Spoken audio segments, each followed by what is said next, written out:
já colocou no nosso coração.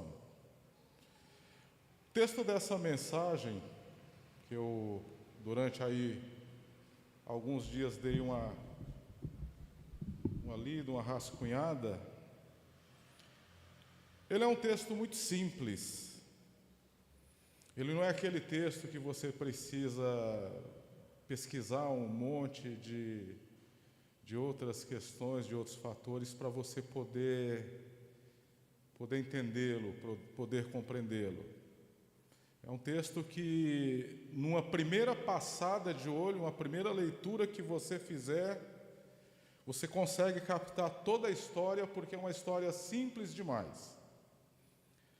Só que, por outro lado, é uma história simples demais, mas é uma história que ela mexe muito com a nossa vida como cristão e como igreja, porque é um texto que ele trata do desenvolvimento do nosso ministério e ele trata, inclusive, das nossas relações com as nossas lideranças, que às vezes elas são assim um pouquinho traumáticas, não bem conduzidas.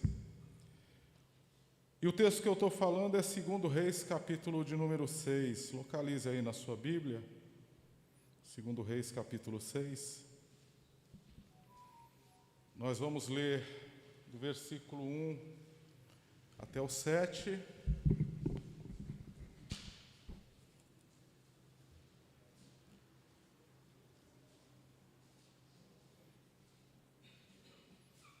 Segundo Reis, capítulo 6, do versículo de número 1 até o versículo de número 7.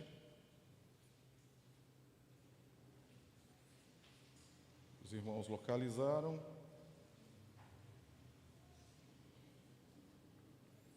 O irmão também vai projetar o texto.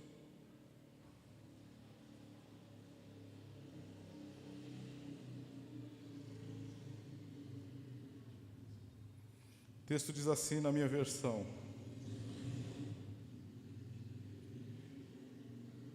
disseram os discípulos dos profetas a Eliseu: eis que o lugar em que habitamos contigo é estreito demais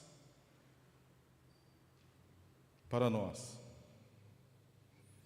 Vamos, pois, até o Jordão, tomemos cada um de nós uma viga e construamos um lugar em que habitemos. Respondeu ele: ide. Disse um: serve-te de ires com os teus servos. Ele tornou: eu irei.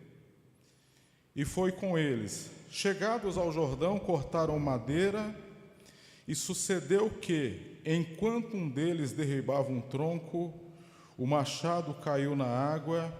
Ele gritou e disse: ai, meu senhor, porque era emprestado. Perguntou o homem de Deus: onde caiu?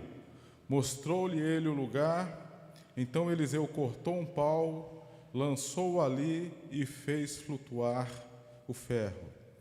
E disse: levanta-o. Estendeu ele a mão e o tomou. Tá bom.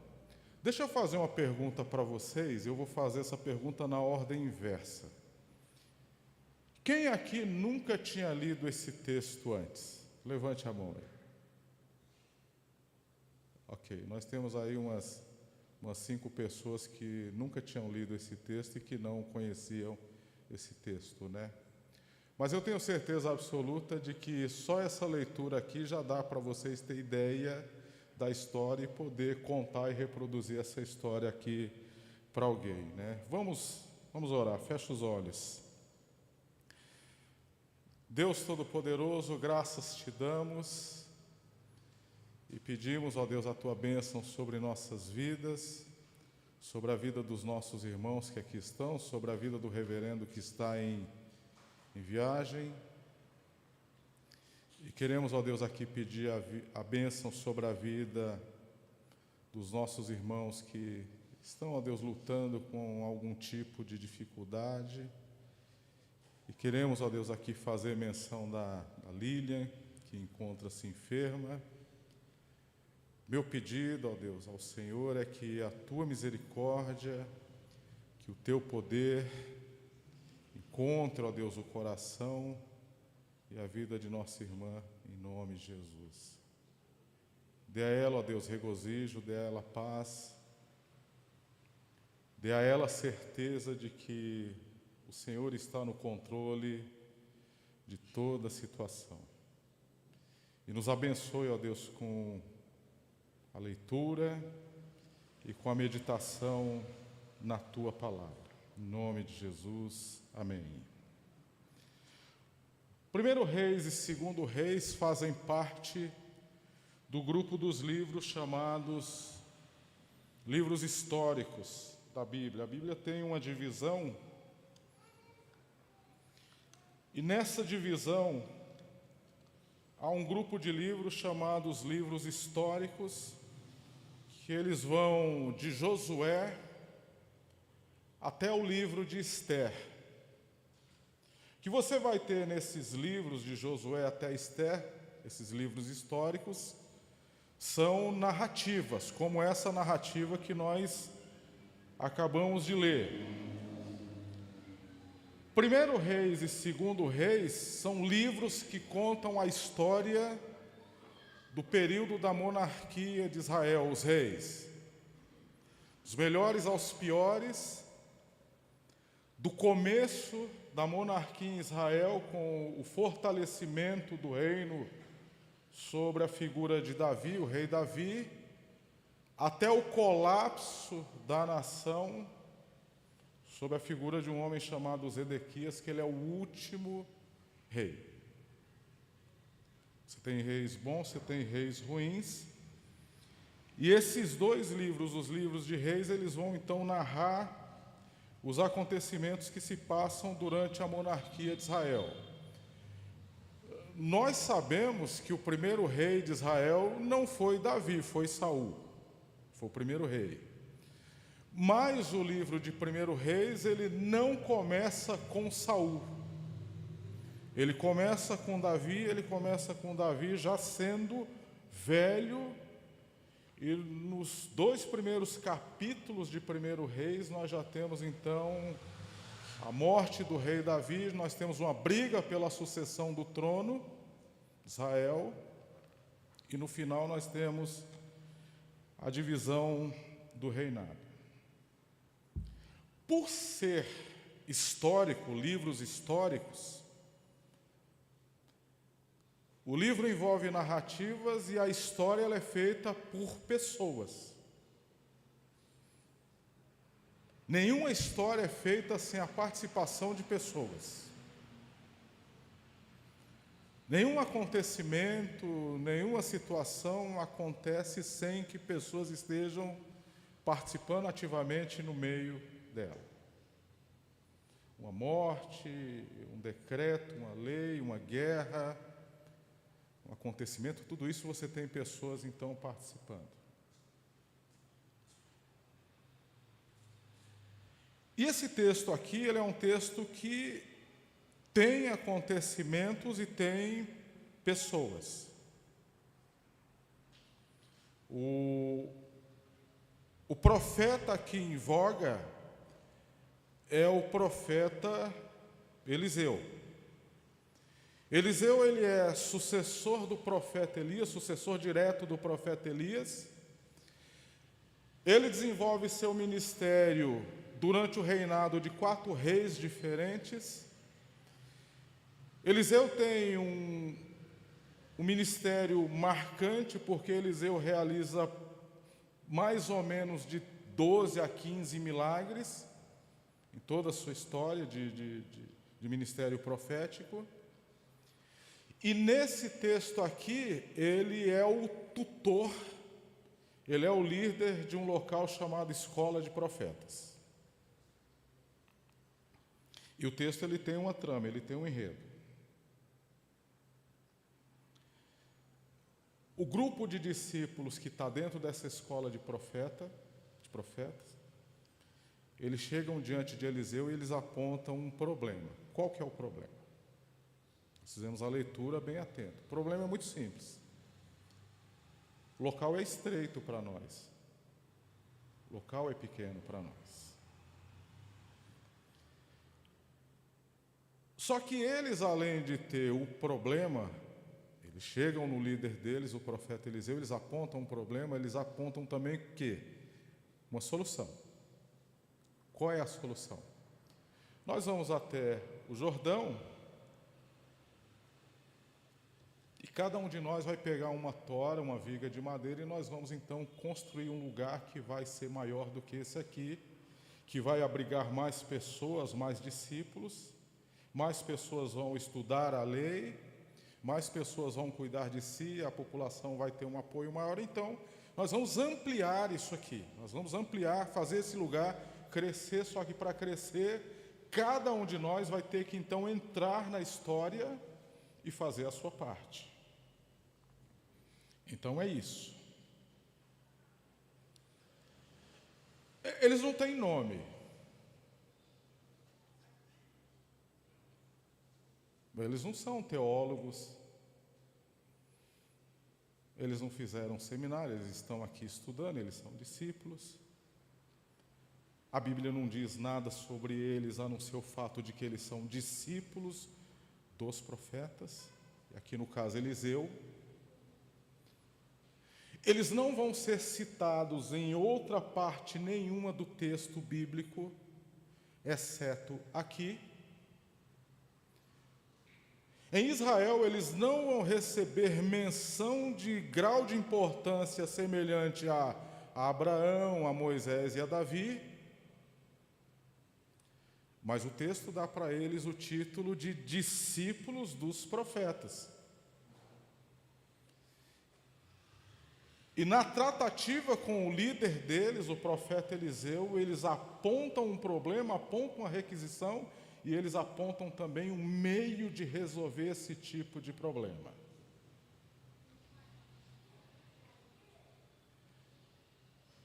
E esses meninos, esses discípulos aqui, embora eles sejam anônimos,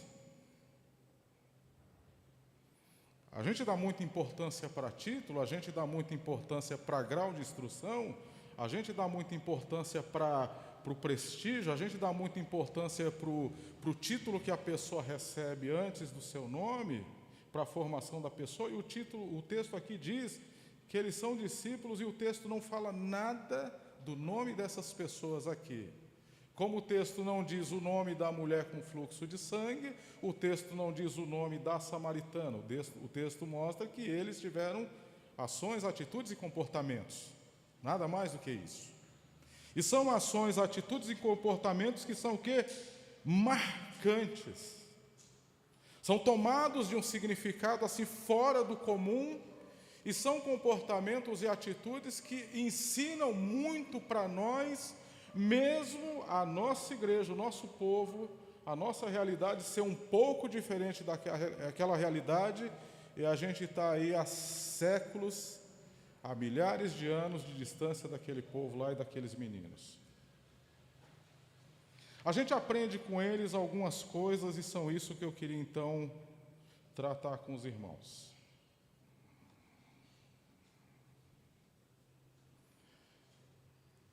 A primeira delas, que a atitude desses discípulos ensinam para nós,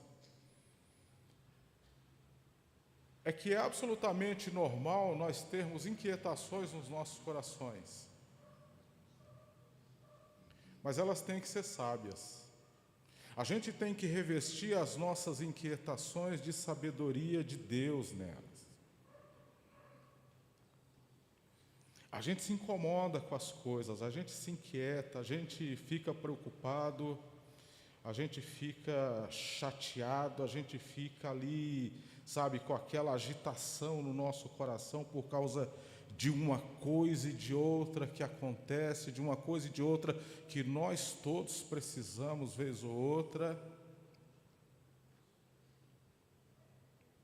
Às vezes as nossas inquietações, elas mexem com todo o cerne da nossa família. Às vezes as nossas inquietações mudam a rotina da nossa vida, às vezes as nossas inquietações, a agitação que nós temos no nosso coração humano, mundano, pecador, ela coloca a nossa família, a nossa vida toda em pânico, porque ela é destituída de sabedoria.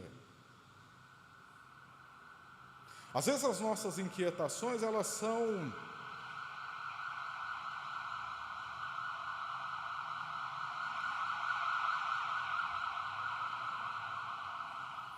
puramente mundanas. Às vezes a nossa inquietação é porque a gente precisa trocar de carro, a gente precisa trocar de aparelho de celular, a gente precisa fazer alguma coisa dentro da nossa casa, e isso põe a nossa vida em pânico.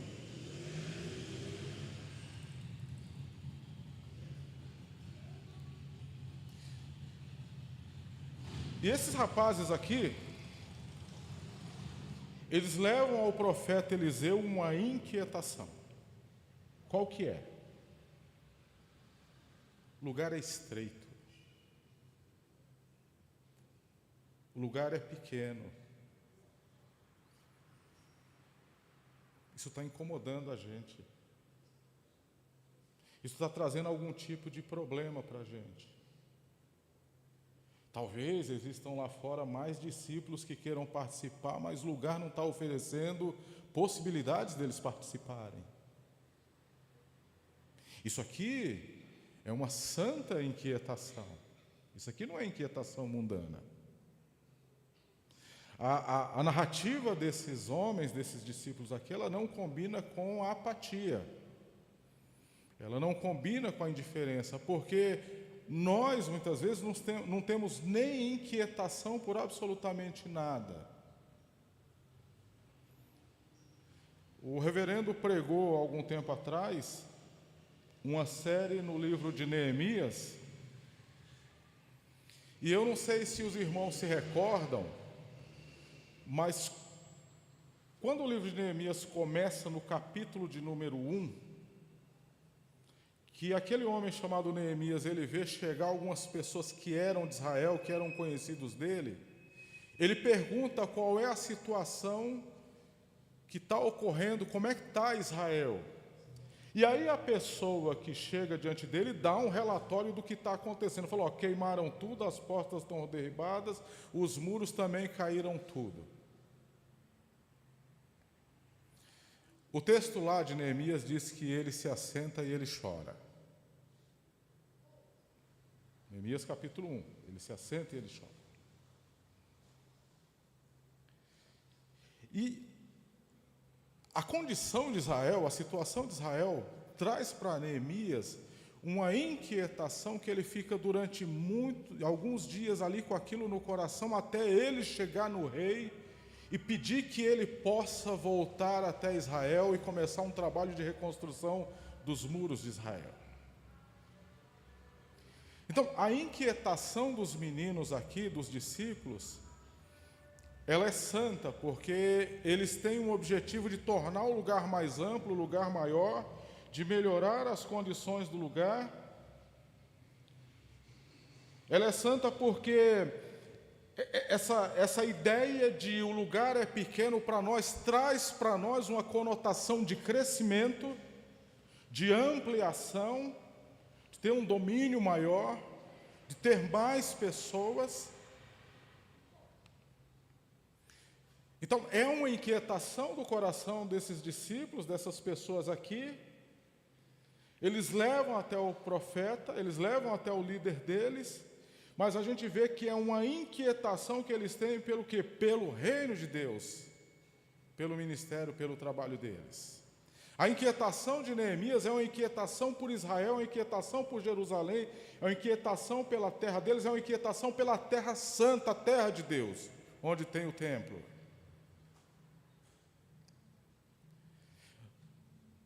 Agora, se nós formos fazer aqui comparativos com as nossas inquietações, a gente vai ver que as nossas inquietações, elas não chegam nem um pingo, elas não chegam nem próximo do que é essa agitação, esse incômodo que então começa a tomar conta do coração desses discípulos dos profetas aqui. Então, eles são santos nessa inquietação, são sábios nessa inquietação,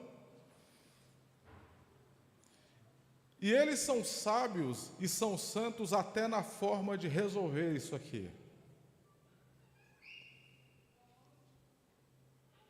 Porque o texto diz que eles simplesmente chegam no líder deles e eles tratam o assunto. Não há briga, não há rixa, não há debate, não há nenhum tipo de fofoca, há simplesmente um grupo de discípulos que eles dizem: o lugar é pequeno para a gente. E eles buscam o quê? Uma solução coletiva.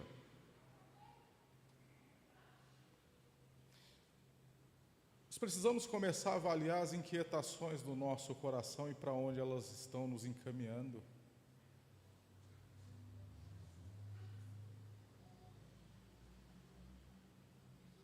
Para onde elas estão nos encaminhando? Será que o mesmo grau de inquietação que eu tenho na minha vida particular pelas coisas que compreendem a minha vida, a minha casa, a minha família, eu tenho por aqui? Porque Neemias, quando ele sabe que está tudo destruído em Israel, ele senta e chora. E ele quer reconstruir. E se nós parássemos no portão dessa igreja, no domingo que vem, e tivesse uma placa dizendo assim: olha, a igreja fechou. Como é que nós nos comportaríamos? Qual seria a nossa percepção? Qual seria o nosso sentimento? Muitos diriam assim: bom, não tem problema, aqui em Carapicuíba tem pelo menos umas outras 4, então eu vou achar uma outra.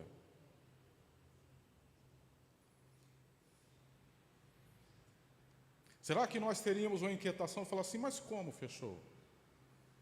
Mas como não existe mais? Eu morei em Interlagos praticamente... Eu tenho 56 anos, eu moro aqui há 4, então eu morei acho que 47 anos em Interlagos. Perto de onde eu morava, tinha uma igreja batista, e o pastor dessa igreja batista, ele é até hoje uma figura, ele é uma sumidade, não só no Brasil, mas no mundo, quando você fala de Bíblia. Se você falar de tradução bíblica, talvez o primeiro nome que apareça no Brasil hoje seja ele. Se você ler aquela Bíblia NVI, a Nova Versão Internacional, quando você começar a ler as páginas e você pegar a comissão de tradução, ele vai estar lá no meio da comissão de tradução.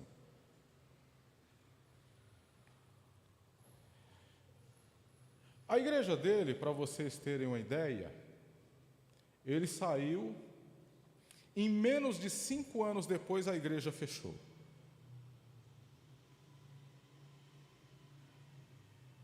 A igreja fechou. A membresia que era da igreja dele, grande parte, foi para outro local e alguma parte parou, foi para a igreja que eu e minha esposa éramos. Inclusive o pastor atual, que era o pastor atual daquela igreja. E uma pessoa uma vez falou para mim que quando ele soube que a igreja que ele pastoreou durante muitos anos fechou as portas, ele ficou um bom tempo entristecido.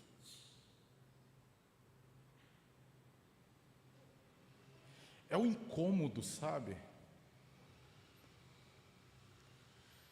É a inquietação. É a inquietação pelo reino de Deus. Mas olha que detalhe interessante aqui nesse texto também.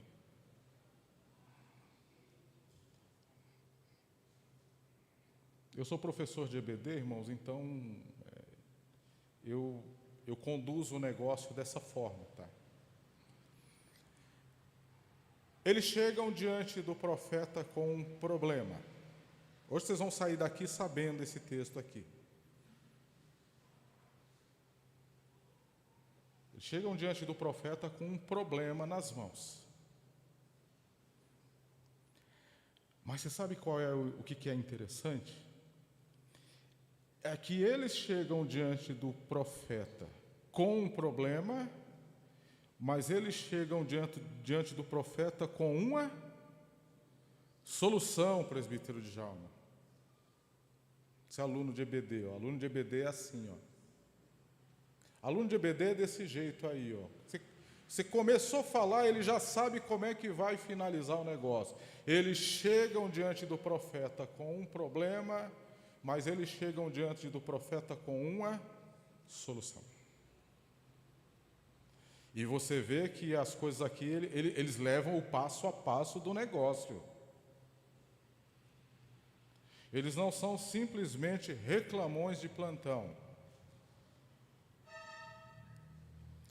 O texto bíblico sempre foi muito claro em dizer para nós que só querer, só pensar, não resolve as coisas.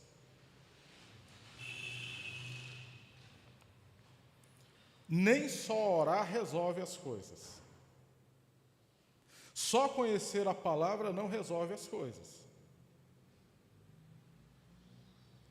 Moisés está passando ali o Mar Vermelho, está chegando, está saindo do Egito com o povo, e Deus dá uma bronca em Moisés. Fala assim: Moisés, por que você está orando ao Senhor? Fala para esse povo caminhar. E você estende a tua vara. Jesus diz que aquele que ouve e não pratica, ele é que nem o homem que edifica a sua casa onde? Na areia. Tiago diz que o homem também que ouve, que não é praticante da palavra, ele engana o quê? A ele mesmo. João ele diz que não basta você dizer que você ama o seu irmão. Não basta você dizer que você ama ele, porque se você ama e você não tem nenhuma atitude prática em relação a ele, isso é só teoria. Isso é amar de língua. E você tem que amar de fato. Então, o texto bíblico, ele sempre foi muito claro em dizer que existem faces, existem passos na nossa vida que eles têm que ser dados. Então, não é só crer, não é só conhecer a palavra e não é só orar. Você tem que fazer o quê? Você tem que fazer as coisas, elas o quê? Elas caminharem para uma ação mais efetiva, mais prática. Ou seja, em algum momento da nossa vida, em alguma situação da nossa vida, aquilo que está aqui, a teoria que está aqui, o conhecimento que está aqui, o sonho, o projeto que está aqui, ele tem que virar realidade na nossa vida.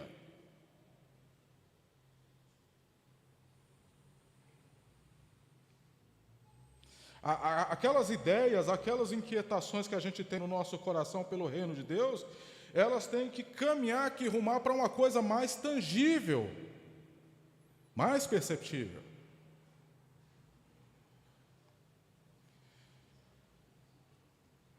Então, eles enxergam o problema. E é isso que nós estamos fazendo aí domingo após domingo, a gente está enxergando.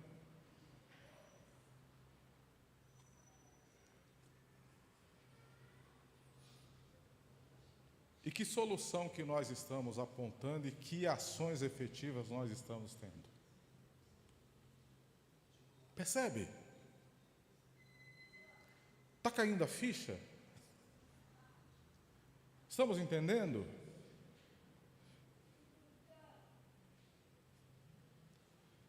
Porque é isso que eles dizem aqui.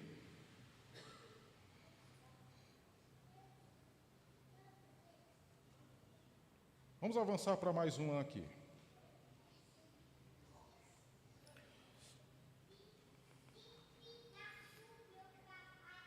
Primeiro eles têm inquietações, mas são inquietações pelo reino de Deus, e eles são extremamente sábios na forma como eles vão trabalhar isso.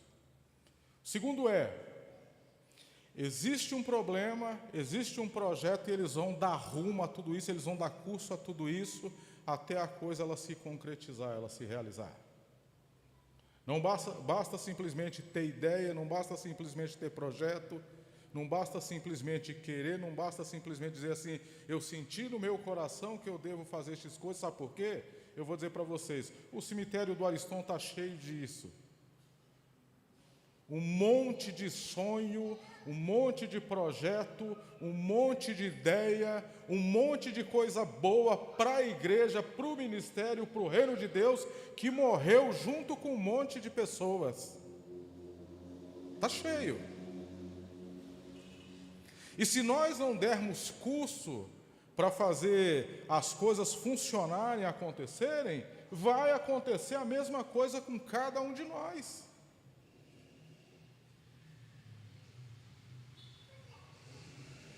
E aí vem um negócio aqui interessante,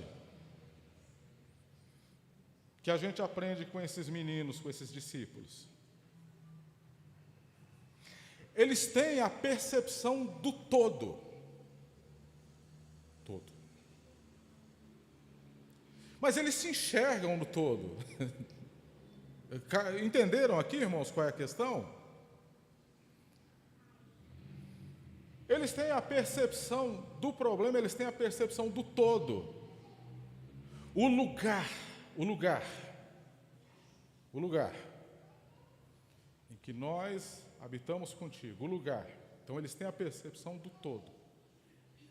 Ele é pequeno. O problema afeta todos, o lugar não abriga todos.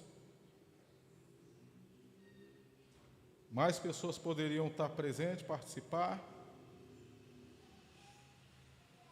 Esse é o problema, essa é a dificuldade. E a gente precisa resolver isso aí.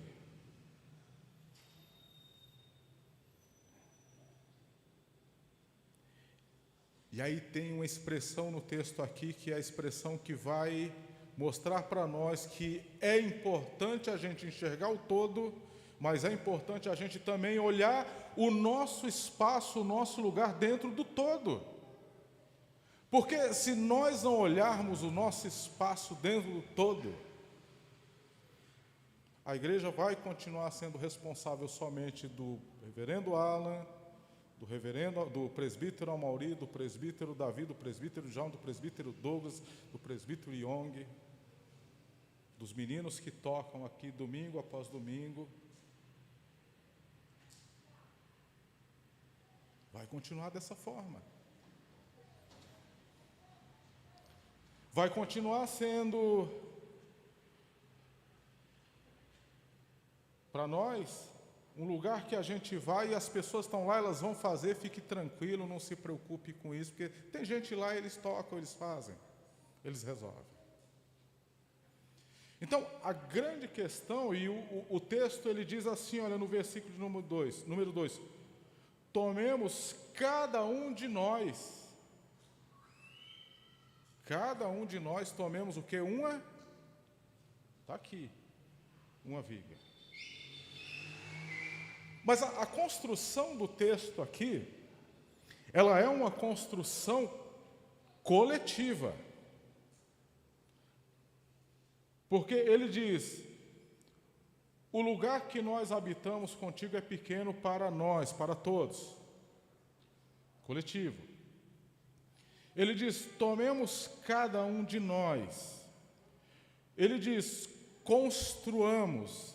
Ele diz, habitemos. E quando chega no versículo de número 4, ele diz que eles cortaram madeira. Então, você vê, é uma ação o quê? É uma ação coletiva.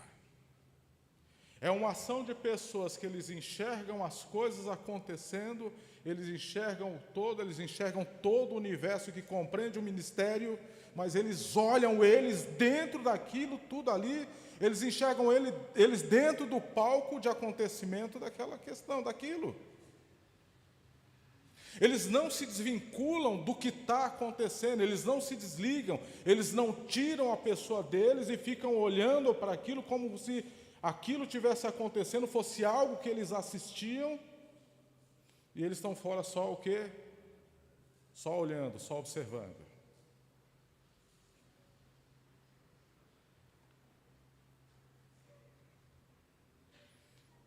Esse texto que o presbítero Amauri leu no começo do culto é um texto que ele dá para nós uma noção muito boa sobre isso. Porque ele leu no capítulo 25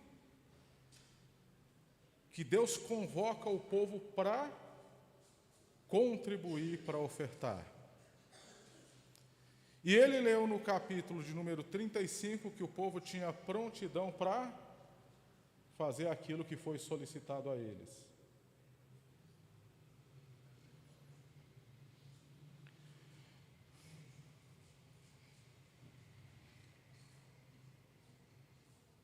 A gente precisa olhar tudo isso, o andamento, o curso de tudo isso aqui, e falar assim: onde é que eu entro nisso? Onde é que é o meu lugar de encaixe nesse negócio aí? Que peça eu sou dentro de tudo isso aí? Que parte eu sou dentro desse corpo de Cristo? Porque a construção do texto aqui ela é coletiva. Ela é tão coletiva, que eles dizem para o profeta, o líder, o tutor deles: venha conosco. Ele diz: eu irei. Todos.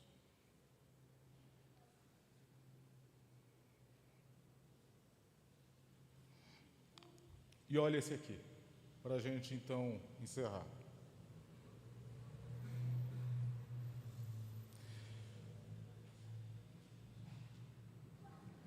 A ideia de ampliar o lugar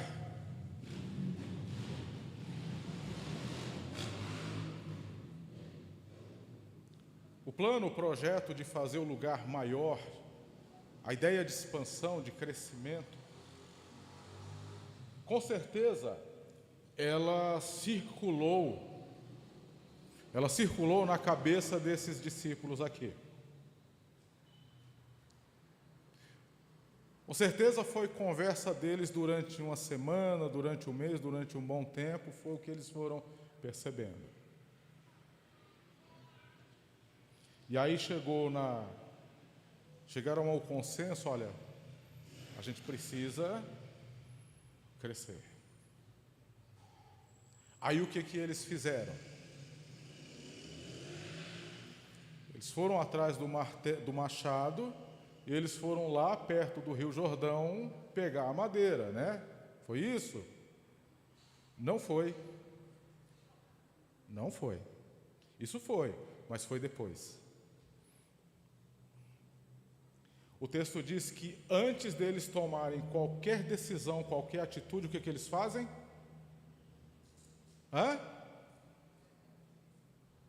Antes deles, eles já têm a ideia, eles já têm o projeto, eles já sabem o que eles vão fazer, o que eles fazem antes de colocar em prática?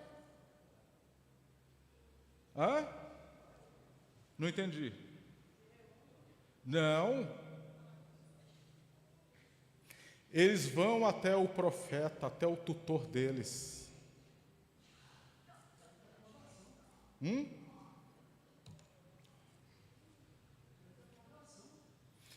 Irmão, vocês estão captando aí? Vocês estão entendendo o negócio? É claro, né? A gente não precisa de muito malabarismo, não. Já há um problema, há uma ideia, há um projeto, há uma forma de executar esse projeto. Agora nós vamos fazer o quê?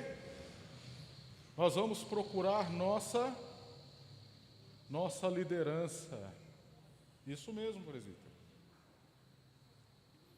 Então, eles são meninos, eles são discípulos, eles são jovens, que eles são impetuosos, que eles querem fazer, que eles querem executar, que eles querem ver o negócio caminhar, que eles querem ver o negócio andar, mas eles não vão fazer isso se eles não tiverem o quê?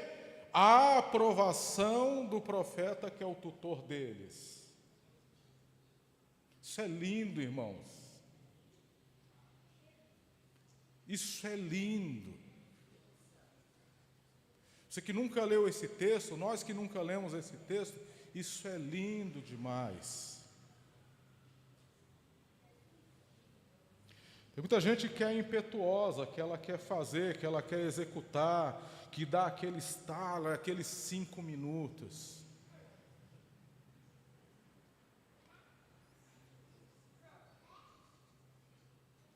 A cabeça dele é fazer, tem que fazer.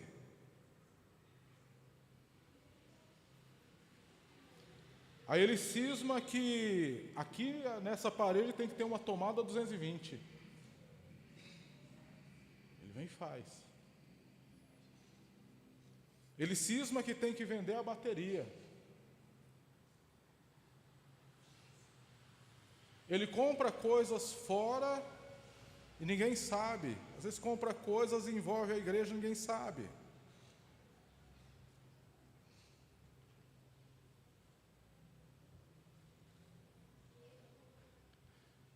E eu não estou dizendo para vocês que isso seja ruim, não, porque nós precisamos de pessoas que façam.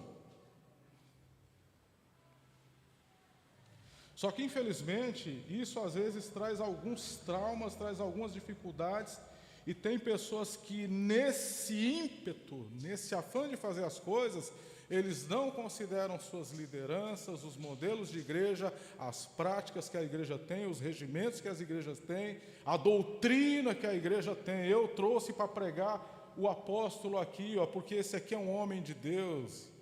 E às vezes a igreja entende que não existe mais ministério de apóstolos, irmãos. Mas a beleza do texto está num grupo de discípulos que eles têm uma ideia, têm um problema, eles consultam o líder. Essa nossa ideia vai mexer com a estrutura aqui, essa nossa ideia vai trazer uma frequência maior, vai impactar muita coisa. Vamos saber o que o nosso líder acha, dá para fazer, é possível fazer. E isso ensina para nós que a gente precisa ter impetuosidade, a gente precisa fazer as coisas, mas a gente nunca pode fazer isso sem submissão às nossas lideranças. E é isso que eles fizeram. Eles participaram o problema a quem? Ao líder. Eles não excluem o líder deles. Eles não tiram o líder deles da jogada. Eu não sei como é que é o regimento da IPB, eu sei muita coisa, que eu aprendi muita coisa, mas a liderança, até onde eu sei, em igrejas que são históricas e protestantes, a liderança tem que ser comunicada de qualquer atividade que é feita no âmbito de igreja. Não tem uma regra assim? Tem uma regra assim, não tem, Douglas? Isso, tem uma regra assim. E eu já vi pessoas, igrejas, que às vezes falam assim, não, vamos fazer, não precisa falar para ninguém não, a gente faz aqui. Não precisa nem chamar.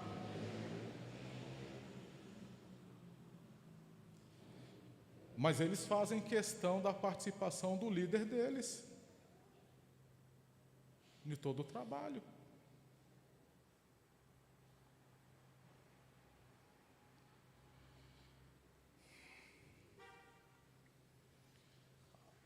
A versão Almeida Revista Atualizada, ela é muito boa, mas existem outras versões que vão dizer para nós, sabe o quê? Que eles convidaram Eliseu. Eles convidaram.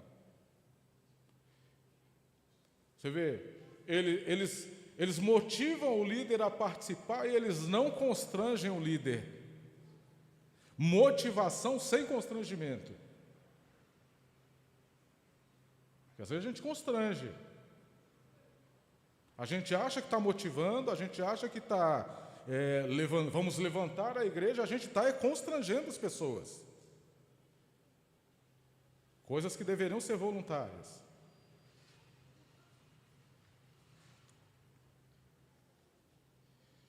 Mas esses dois últimos subpontos aqui, eles são importantes para a gente entender o que é submissão a uma liderança. Quando o machado cai na água, e o machado, nesse contexto aqui, ele não era um objeto como esses que a gente chega no depósito e compra ali, porque o processo aqui não é um processo industrializado. É um processo de forja, é um processo que só um ferreiro podia fazer, logo não era um equipamento tão barato. E outra, eles são discípulos de profetas, esses meninos não têm dinheiro. Eles não têm dinheiro. Por isso que ele diz assim, era emprestado. E aí eles chegam e fazem o quê? Eles participam ao líder a crise que está acontecendo ali naquele momento. Eles levam ao líder dele o problema, eles saíram para resolver um problema, outro problema acontece no curso. Eles vão até o líder deles e falam, senhor, era emprestado e caiu na água. E agora? E aí, talvez a gente diga assim, eu não quero dar trabalho, eu não quero incomodar. E se sabe o que nós estamos fazendo com a nossa liderança? Nós estamos desonrando eles.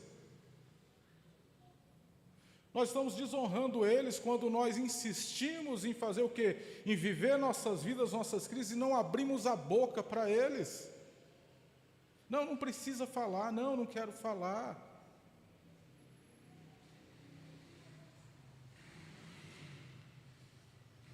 O texto de Hebreus capítulo 13 diz, olha, obedecei aos vossos guias, é a palavra que Hebreus usa para pastores. Sede submissos para com eles, porque velam por vossa alma. E o autor de Hebreus, ele diz assim, olha, para que eles façam isso com alegria e não gemendo.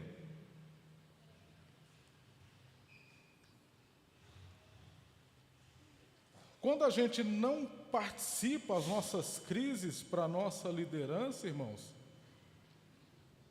a gente está dizendo que a gente não os aceita.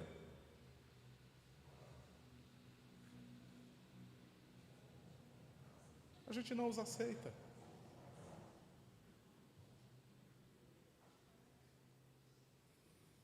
E Paulo diz assim, olha, agora vos rogamos, irmãos, que acateis com apreço os que trabalham entre vós e os que vos presidem no Senhor e vos admoestam, e que os tenhais com amor em máxima consideração.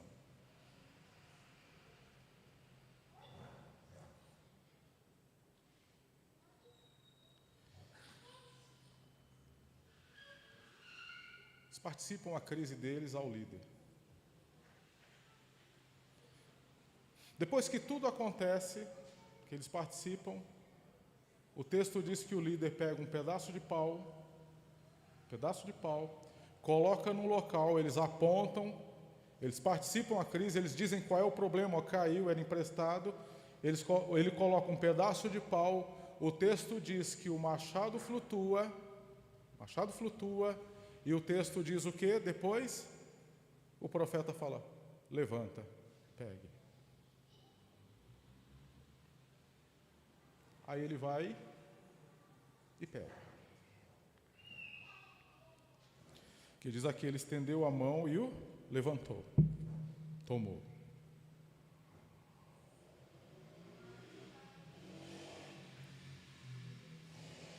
Eles não só participam das suas crises, mas eles também obedecem ao líder. Obedecem. Nós precisamos fazer.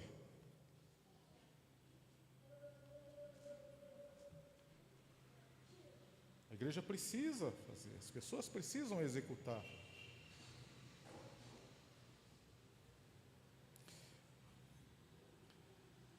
gente tem mecanismos, a gente tem uma liderança constituída, a gente tem um modelo, a gente tem uma prática, a gente tem uma doutrina, a gente tem uma forma de fazer as coisas. É isso. Só para a gente recapitular então. É absolutamente normal, natural a gente ter inquietação no nosso coração.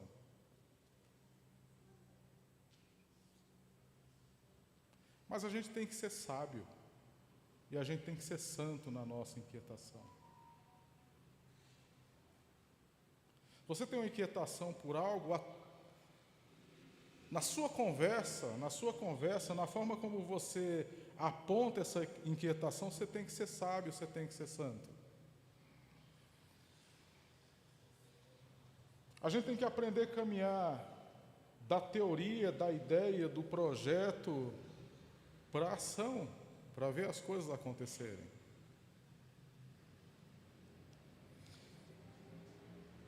A gente tem que achar o nosso lugar aqui dentro. Aqui dentro. Se enxergar aqui dentro. Onde é que eu estou em tudo isso aí? Qual é o meu lugar? Qual é a minha participação? E a gente tem que fazer mais respeitar quem está acima de nós. Que Deus nos abençoe em nome de Jesus. Desejo um excelente domingo para vocês. E a minha recomendação é que vocês continuem lendo esse texto, porque com certeza vocês vão achar muito mais coisas do que eu localizei nesse texto. Que Deus abençoe os irmãos e que a gente possa, então, aprender com esses jovens aqui, esses discípulos de profetas, em nome de Jesus. Presbítero Davi.